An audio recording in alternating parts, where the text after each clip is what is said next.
let me tell you a little bit about our guest, Patrick Cobbs. Patrick was a letter winner at North Texas from 2001 to 2005 and graduated as the program's all-time leading running back with 4,050 rushing yards and 36 rushing touchdowns. In 2003, Cobbs was the nation's leading rusher, and he earned All-America and Sun Belt Offensive Player of the Year honors. He was part of 4 bowl teams at North Texas. After graduating from UNT, Patrick was signed as an undrafted free agent by the New England Patriots before being traded to the Pittsburgh Steelers. Later that season, he joined the Miami Dolphins, where he spent 6 seasons and played in 54 games. He signed with the New Orleans Saints ahead of the 2011 season, but did not appear due to injury. In 2010, Patrick was inducted into the North Texas Athletics Hall of Fame, and in 2013, he was named to the North Texas All-Century football team.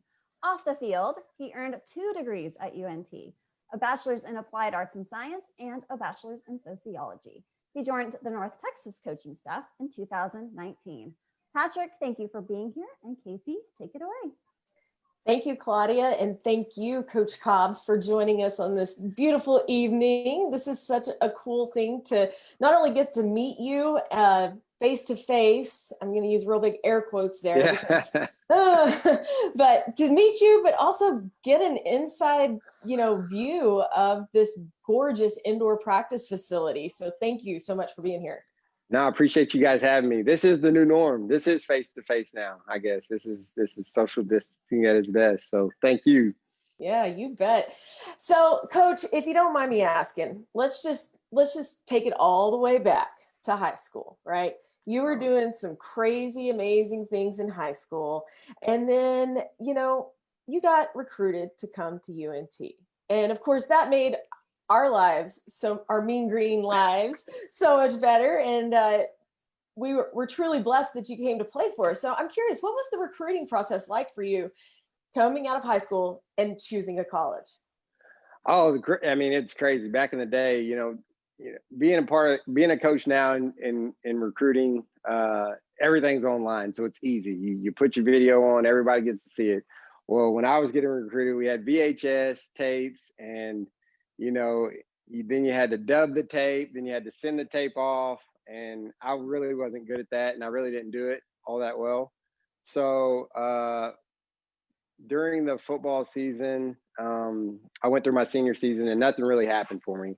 I got a bunch of offers from smaller schools, no Division I schools, and then during basketball season, I actually played about 4 sports in high school. During basketball season, North Texas coach walked in and just came into basketball, said, "Hey, I want to try to get you down on a visit," kind of a deal. And I was like, "Yeah, sure, whatever," And so I ended up coming on a visit, and I absolutely fell in love with Denton. And little did I know when I came on the visit, I didn't have a scholarship offer at all. I was actually just coming. They were just inviting me to campus, and then I got here, and I think it's a scholarship that was paying for another kid. He got into some trouble during his recruiting visit. They gave that scholarship to me, and I accepted it and committed, and the rest is history. So I almost didn't come to North Texas at all, but it changed my life, and I'm so thankful that everything lined up and it worked out. All right, you heard it first, ladies and gentlemen. Scholarships matter. All right, keep those funds coming in. Let's keep supporting our students and recruiting our top talent. Come on, we need you guys. Question. Right? So, Patrick, that's pretty interesting. So, are you saying that if you hadn't had that scholarship offer, that you wouldn't have chosen to come to North Texas? Actually, yeah. So the visit was like sold me. I mean, I fell in love with the place, and then when I met with Coach Dickey at the time, he offered me the scholarship, and I was super pumped. I remember driving home with my mom, and I was on cloud 9, and committed to North Texas shortly after. And then I guess right around a week before signing day, Oklahoma State came in, offered me a scholarship, and I fell in love with North Texas and turned them down. And thank goodness I did, because things went great from that point on. Yes, they did. So let's see here. You came to North Texas. I'm sorry, it was 2001? 2001, right? 2001, yep. Okay. So I got to watch your success, and I got to see you play in the Superdome in New Orleans, and that was a really cool experience. So I mean, I feel like if I were to say, what's, your greatest experience playing for North Texas, it'd be kind of a no-brainer, but was that one of your greatest experiences playing for North Texas? I think my greatest experience is just the life, getting on campus as a freshman and getting in the locker room with a bunch of guys that are pulling the rope in the same directions. In high school is great, but some kids are doing it for fun. Some kids are doing it because their mom wants them to. In college, it kind of shifts a little bit. You still have kids that are doing it because their parents make them and they're really good, whatever, but the majority really love football. And so being around a lot of guys that really love football was something that was different for me, coming from little old Tecumseh, Oklahoma. And so being around that and being around such a great campus that, has a small town feel, but a big time vibe, so to speak, was awesome. I fell in love with that. That, to me, being around all the guys and hanging out in the locker room and being part of the town and going to dorm rooms and eating at all the dining halls, that was a blast for me. I enjoyed that time just as much as I enjoyed the time on the field. Guys, I swear I didn't pay him to say those things. Beautiful things about our, I swear, that is beautiful. I couldn't have asked for anything better. That was amazing. Good old West Hall dining hall sold me. I was in from that point on. I actually stayed in Santa Fe and we walked over to West Hall and ate all the time. It was fantastic. I love it. I love it. So what was it in West Hall that was your favorite meal? You've got to know this. I didn't. I mean, every meal was great to me. It didn't matter. I rolled in there. There was always something good to eat. And, they took care of us over there. I had a great time, but I spread it around. I ate my breakfast at Bruce. I ate my late night meals at Clark, although Clark's not here anymore. I mean, I found food everywhere. It was great. Right. So are you equally as excited about the new dining hall that's being built? I am. I actually looked that up today. I said, "Oh, a new dining hall is coming into town." So I usually spend, not usually. I'll randomly go over here and eat at Champs right here next to us. But I might have to go visit that one just to say I've been there. I hear it's going to be really awesome. I can't wait for it to open. It's going to be great. And maybe this is me showing our age. I think we're kind of in the same, demographic there. Yeah. But now that you're back on campus, do you find yourself saying, you guys don't know how good you have it and how far this university has come? Do you say things like that? At least once a day. Least once a day. Kids have no idea how great things are and how far they've come in I don't want 20 years, basically. It's phenomenal. Things are going. I mean, I walk through campus usually every morning. I'll get up here early, and me and a buddy, Coach Mays, we walk through campus, and it's awesome. Our morning walks, and all these buildings that weren't there, and campus has grown tremendously, and it's beautiful. I love it. It's awesome. Walking over the bridge that goes over 35. I mean, everything about it it's changed, but it's got the same feel. So it feels like home, but there's new buildings and it looks nice. It's definitely going in the right direction for sure. I second all of that. I couldn't agree more. So we have our first question from the audience. I'm going to throw that at you right now. And people are dying to know, what are some of your favorite moments from the NFL? And what was your favorite team that you played for, if you're allowed to say that? I mean, I don't know if that's picking a favorite child or something. Well, I'd say my favorite team were probably the Dolphins because I spent 5 years there. I spent most of my time there. But, I enjoyed my time in New England and I love that place. And we had to play them 2 years or 2 times a year, every year. I respect those coaches to the nth degree. And Kevin Falk is even now is one of my best friends in the football world. But I'd have to say my time in Miami in 2008 is probably my favorite year. We had this thing called the Wildcat. And so I got to spend a lot of time in that. And so that's my most memorable year is 2008 doing the Wildcat. And we started the Wildcat to get 3 running backs on the field. The other one is a Texas legend in Ricky Williams. And the other one is a big time Auburn legend in Ronnie Brown. So I was fortunate enough to be on the field with those guys. That's a lot of fun. So do you still keep up with these guys? Yeah, I talked to Ronnie quite a bit. Ricky, I hadn't talked to him in a few years, but I talk to Ronnie all the time, and so we still have a really good relationship. So that's yeah, good. That's awesome. Hey, so I want to go back to the recruiting situation for a second, if you will. Yeah. You you talked a little bit about the recruiting process that you went through and what that looked like and how that felt and the experience that you had. And it sounds like it was overall a really great experience. And it just so happened that were a good fit for the town, the team, and our culture here. And so that all worked out. But has that experience played into how you recruit our student athletes now? Or what changes have you made to maybe refine the process a little bit, I should say?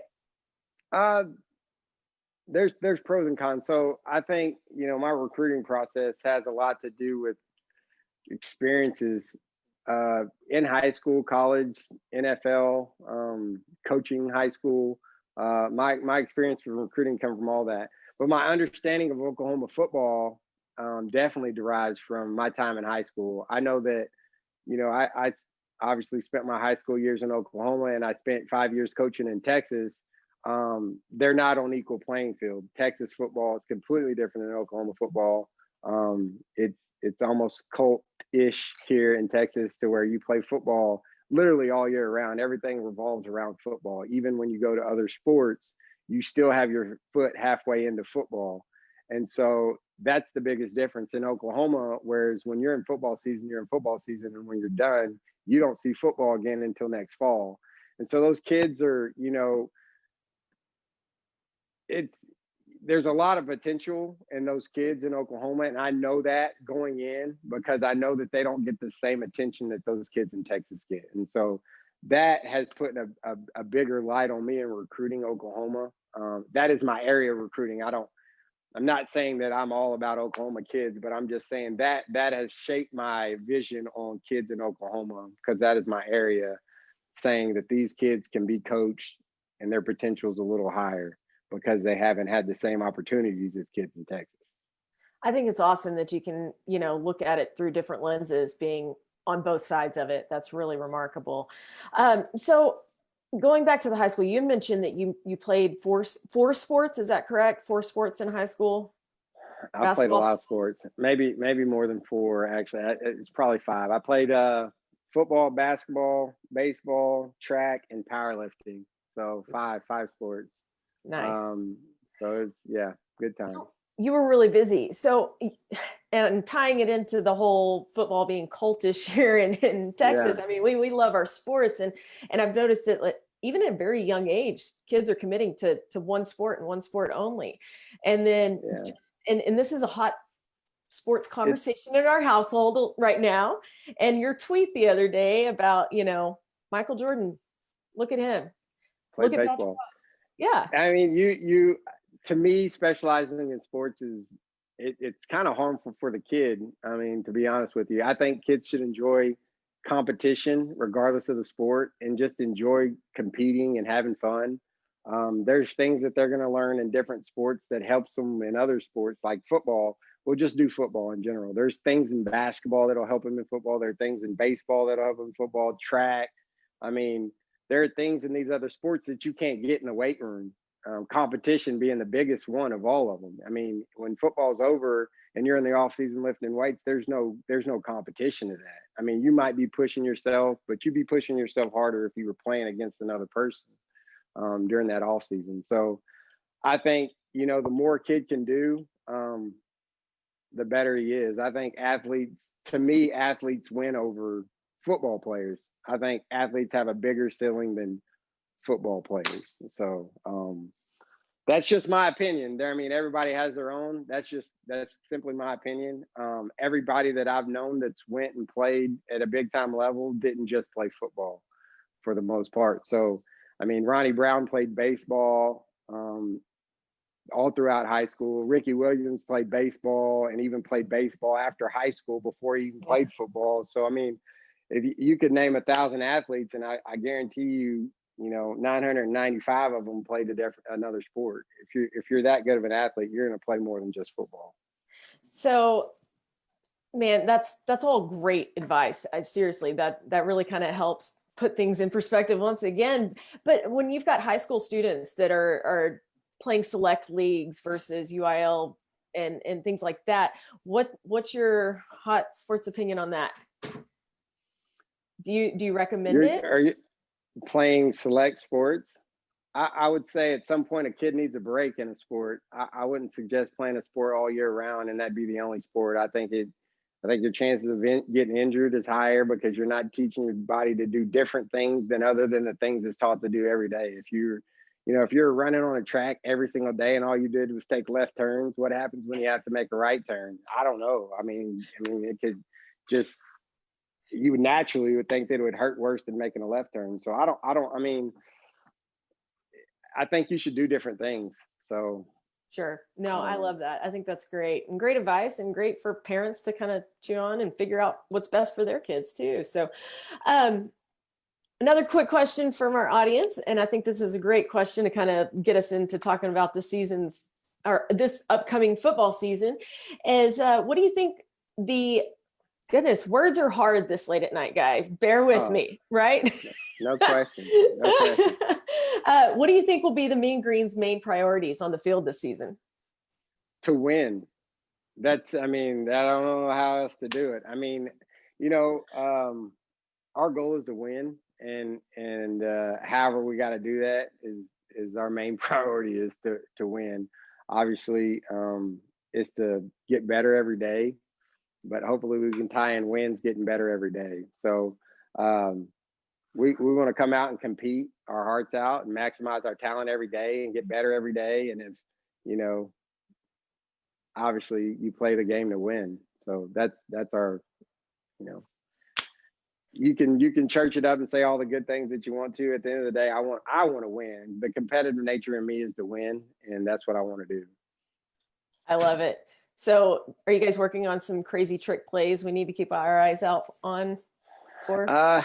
No, I mean, if you were, you wouldn't tell us. Come on now. You're probably right. All right. Oh, go ahead. I won't tell you about the Peter Pans or anything like that we might have cooking. Y'all All don't know about the Peter Pan, the fake punt in Arkansas kind of a deal. Right. All right. So we need to know now, how do we get so lucky to get you to come back and be on staff at UNT? Oh, I'm the lucky one. There's no question. I'm the lucky one. I'm thrilled to be back, ecstatic to be back. Great staff, great people, great university. Nobody's going to sell this university harder than me. So I'm lucky. I'm super lucky and super blessed to be back. I feel that. I definitely feel that. It's nice to return home, if you will, right? No question. I love it. So let's see. Oh, goodness. Sorry, I just read this. Claudia, you're throwing me off. You gotta feed me questions, not comments. Like, this is like weatherman here. I'm gonna read anything that's on the screen here. So anyway, I just totally lost it, guys. A comment that came in says you're a great coach to the Eagle Angels flag football team back in the day. And wow. Imagine how he will inspire these young men. And inspiring, yes, absolutely. Tell us a little bit about this. Somebody else is showing their age. Eagle Angels back in the day. I guess that's when I got into coaching. I guess to be completely honest. They had a little flag football game, and I was a participant on the coaching staff, and so it was a good time. That's awesome. from. I don't. Go ahead, Coach. That's from Christina Kane Latour. She says hi. Oh, okay. Tell her I said hello. That's awesome. So speaking of inspiration and looking at your really, really impressive resume and all that you've accomplished, both as a student athlete and now as a coach, and all that you've done, you graduated with 2 degrees. 2 degrees. I could barely get the one, and I'm not proud of that, but it is what it is. So how did you stay so focused in the classroom and on the field, and how do you try and instill that same motivation and drive in your athletes? To be honest with you, my mom, grades were a big part of me growing up. My mom, it wasn't a question of whether I was going to have good grades or not. She's kind of instilled that, but she never really had to. I was honestly competitive in everything that I did. And so when my focus was on the classroom, I wanted to be the best in there too. So I literally, when I was in high school, I would get mad if somebody made a higher grade on me on a test. And it kind of carried over. Like I honestly compete at everything. You can ask my kids. I don't let them win at anything, and they're young. So whenever I have the opportunity to compete, and really in the classroom, it was competition. I competed there too. So anytime I had a chance that there was a scoreboard, I was going to try to win. So, and I didn't fail a class, and I always made good grades because I was trying to be the best all the time. That's I love it. I love it. Out. That's impressive. Man, we've got a lot of great questions rolling in here. So I'm going to throw another one at you. It says there always seems to be a special relationship in college between a coach and his players. What's your coaching approach or philosophy to prepare these leaders? Relationships. I think if you build a good relationship with a kid, every kid's different, but I think if you build a good relationship with a kid and figure out how he's taught, how he learns, how he does things, you can really understand what you need to say to him, how you need to say it to him. Some guys you just have to pull to the side and you put your arm around them, whisper in their ear, and tell them exactly what they need to do. Some guys you need to call out in front of the team because they think, that's just how they learn and that's how they need to do it. And so you just got to communicate and have good relationships with kids. You got to talk to them. You got to understand them. And I think if you have a good relationship with that kid, he's going to listen to you, and you can really say some things that maybe another guy that doesn't have a relationship can say to him. And that's my approach every day with everybody, not just my position, with everybody on my team. I try to build a relationship with every student athlete or every football player in the building, not just running backs or quarterbacks or even offense in general. I go to the defensive side of the ball and I talk to those guys and tell them they're doing a good job when I see it. So it's just all about relationships. All right, guys, if you're tuning in right now and your child is on the fence as to where they want to go to school after high school, right? How could you not want to send your child to UNT? I mean, and let them play for coach. I mean, come on. This is brilliant. He's got it right. Yeah, bring him. Oh my goodness, this is amazing. All right, so I think it's time for us to really take a peek at where you are and talk about this beautiful facility that you are sitting in. So tell us a little bit about where you're sitting right now, and then we'll just kind of work our way through the facility, if that's okay. Okay, yeah. So where I'm sitting now is the kind of the lounge area in this facility. So sorry about my hand there. So this is really like the you walk in, it's a lounge area. It's got a good view of the stadium. Obviously, a big TV. But we use this area for mainly our nutritionist. He comes in here pre-practice, after practice, makes smoothies and shakes for guys for pre-practice and after practice. Obviously, a nice couch and chairs, and looks out at the facility. So it's a great area for our kids. So this is kind of the lobby. It leads through this door is really the main entrance. This is more of a lobby as well that walks down on the field, but you enter through these doors. There's the stadium over there, and that's the athletic center. So you can walk straight out. All right, hold on, coach. Okay. It's obvious you did not take any radio, television, film classes. That's okay. None. Zero. Although I walk by that building a lot. I'm not going to tell you why I walk by that building. On your way to Fry Street. No, I don't. Absolutely.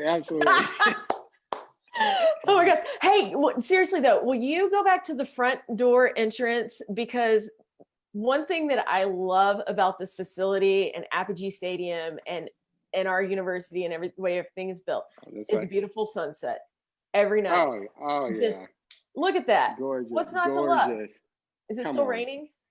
It's sprinkling, or it's dripping off the building, one or the other.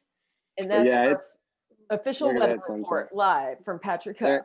There you go. It's a 90% chance of rain today. So I love it. All right. So slowly turn around and show us back around. Okay. Oh, hey, stop right. Look at that battle flag.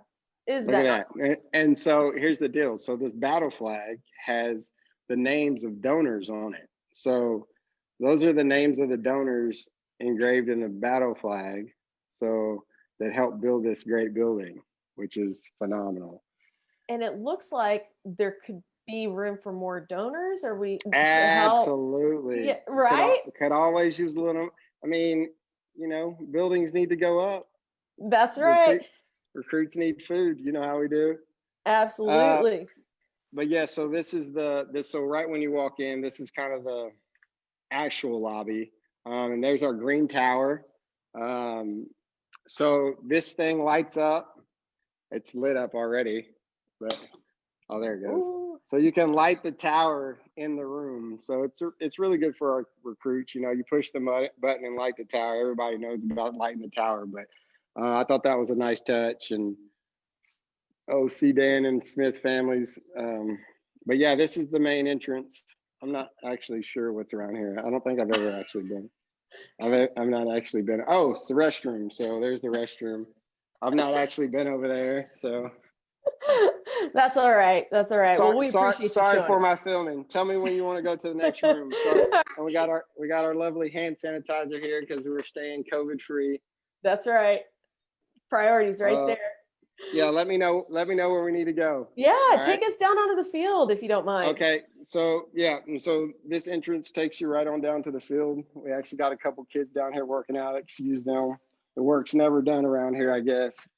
We don't wear them out enough. So here's the facility as we walk out. We've had to make a makeshift weight room just to spread all the guys out from our weight room. So we brought half our weight room over here, and the other half is at the south end zone. But this is the facility. We have around here, we have the lovely, probably know this figure right here as we enter the bathrooms. Good old Mean Joe Green. Yes, as we go into the bathroom area. And so this is 100 and I would say 130 yards long. So there's an extra 10 yards at the back of the end zone. Obviously 10 yards in the end zone, and then 100 yards between. And down there is the other end zone. So it's a full length field. The screen down on the end, and then this far side has an actual track. It has a track over here for track to work indoors too. So there's a 4 or 5 lane track that's over here that runs all the way down the side of the indoor for them to use. Obviously, you can see their hurdles over there, and all of our facilities. That's really nice. That's really nice. We have a scoreboard in here. Selfless, tough discipline, our core values, pictures on the wall. We got guys in here working out, getting better.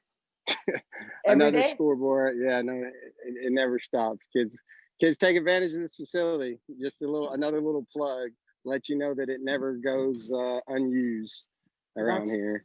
Amazing. And we are so grateful for those donors that help make this possible.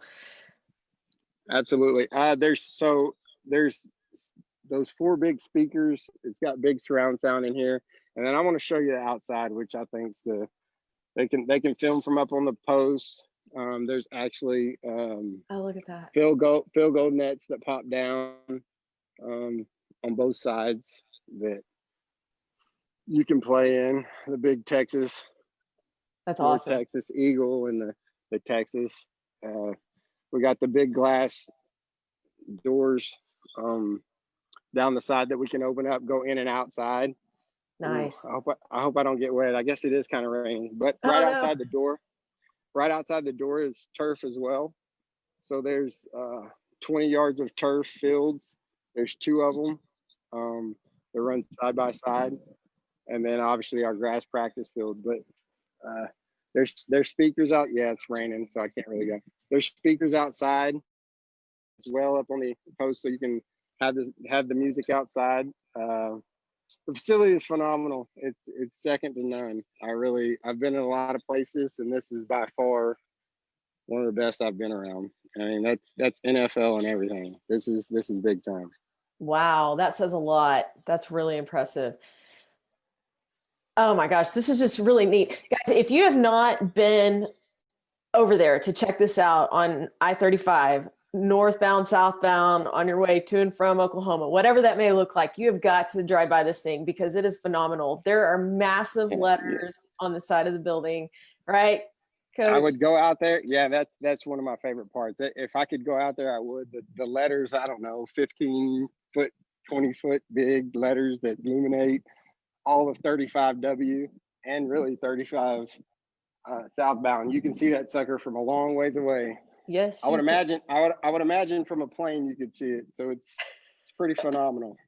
It really is, and it's just it's really special. So you guys just go on a little road trip. If you haven't been back to Denton in a while, just go drive around and check it out and see what you have to be proud of and see what we're doing to recruit our student athletes and keep them healthy and safe and give them the best, opportunities to thrive and be successful. This is really spectacular. So Coach, this question came up and I was thinking about it as well. I'm curious. You're a family man. So who is the most competitive and who is the most competitive athlete or child or man-child in your home? Oh, I got some competitive kids. I would say the most competitive and passionate kid would be my son Dash. He gets really upset when he doesn't win. It hurts him. So he has the passion there. My other my 5-year-old has all the ability in the world and has zero passion. So he is the least. My older daughter is really good. Academically, I think her competitiveness comes in academics. She's competitive in softball too, but she's a really smart individual as well. So I would say right now, Dash, my 8-year-old, is definitely the competitive one when it comes to sports. He is die hard, and if he's not the best, he is very upset that he's not the best. So I think I rubbed off on it. And I don't let him win, so he cries a lot. Cries a lot. Come on, Coach. I can't do it. I can't pull myself to let him beat me in anything. Oh, all right. So maybe you do have a little bit of an ego. I'm just kidding. Yeah. I'm kidding. That's amazing. I think it's important that these children know what it feels like to lose every once in a while, right? Absolutely. How you learn, get stronger. Yeah, if you want to beat me, get better. That is what we're putting on the side of the next building. Okay. If you want to beat me, get better. Absolutely. I love it. Oh my gosh. So tell us a little bit about you on a personal level, if you don't mind.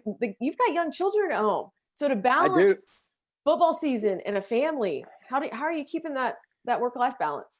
An amazing wife. I'll tell you that. I met my wife here at North Texas. So she played soccer here. We're mean green through and through. Our kids are mean green through and through. But she does a phenomenal job with our kids. We accidentally had twins a year ago. So I'm going to say that and then they'll probably see this one day. You were an accident. It was not planned. So, but we have 2 young girls who just turned 1 this month. And, having twin girls, not easy. And so this first year went by and we really celebrated my wife more than we celebrated them, just her getting through all the pain of having that. So it's great. I have 5 kids, married to my wife. We just celebrated our 10th anniversary. Everything's been good. I'm blessed, live in Frisco. And so things are good. Our kids are good, or we're healthy, and everybody's having a good time. But during football season, it's hectic. I think she hates me from August till December, and then she loves me the rest of the year. So she doesn't hate you. She just doesn't. She does miss me. That's what it is. That's for sure. So out of the twins, who's going to walk first if they're not walking? They're both walking already.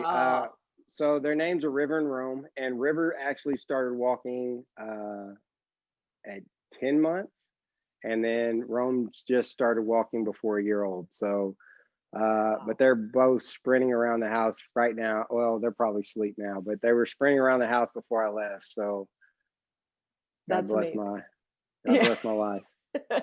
It's about bedtime, right? No, yeah, they're definitely asleep now. And 7 o'clock is the best time in my house. I tell you, the girls go down and it's like, you can just kind of it's just like, oh yes. Yeah. Deep breath. No, it's good. It's a good time right now. She's happy right now. I can promise. My wife is really happy right now. Well, good. I'm so glad.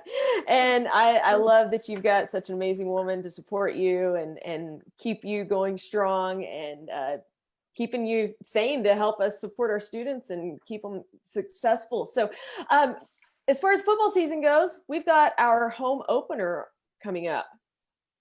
What can we look forward to? What can we expect? How are things looking right now? Man, we're actually looking really good. We're playing fast. We're doing all the right things. We're ready to, games are your measuring stick. So we're ready to get out there and see what we do. It's one thing to play against your defense every single day, but it's different when you get to go play against somebody else. And so that's what we're looking forward to.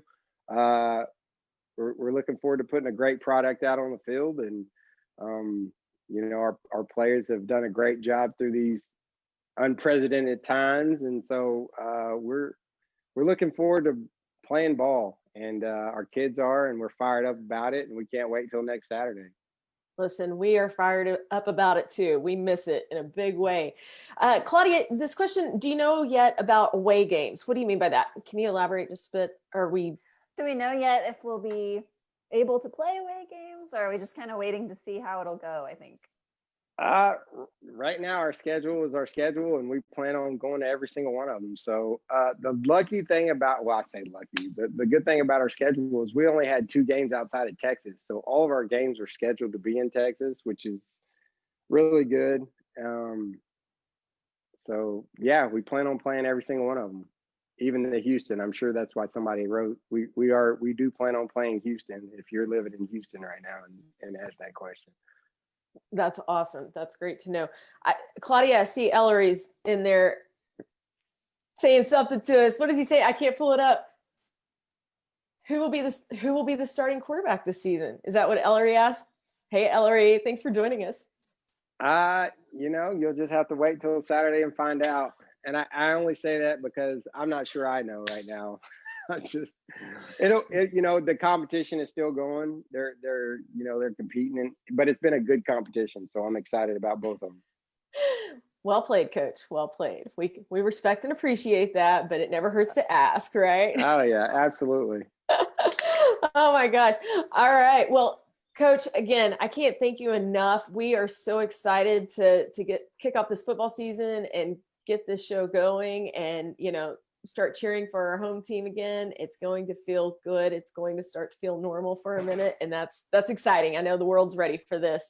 So you bet, Ellery. He said, thank you, Casey. You bet, buddy. I got you. So Claudia, I'm going to turn it back over to you, and you can wrap us up so we can get Coach home to his family. All right, Coach. Thank you so much for being here. Thank you guys, man. It was phenomenal. This is awesome. Yeah, this is super fun. I love looking around the inside of the practice facility. I've never been in there before, and it's so amazing in there. I'm not a professional. Sorry about the shaky and all that. It's okay. None of us is a professional. A lot of airplane bags out right now, I'm sure. So. Hey, we get what we pay for.